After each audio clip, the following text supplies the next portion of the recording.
Sabrina, nakalimutan ko pala, may 4 p.m. ako na appointment. So, paki-cancel na lang ng meeting ko kay Mr. Landerio, ha?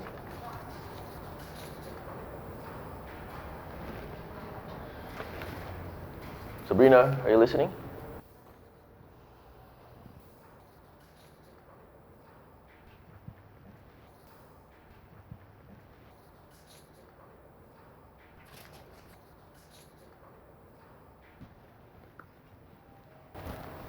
Baka naman kulang ka lang sa lambing.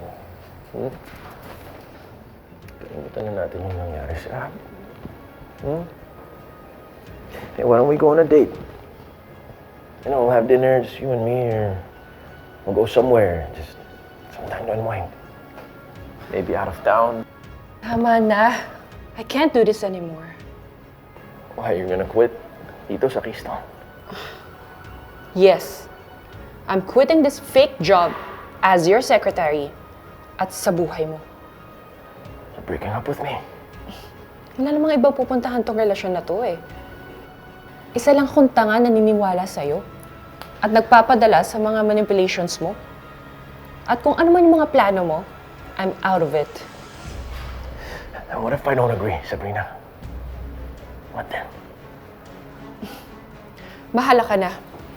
I'm done. Why are you doing this? Huh? No, why are you doing this, Sam? Seriously. Let go of me! Para sirain ako? Huh? What are you planning? Huh? What's with all of this? We planned this together, Sam. You answer me. Renan! You answer me right now! Areho! Let go of me, Renan! No. Babe! What's going on? Bakit mo sinisigawan si Sabrina?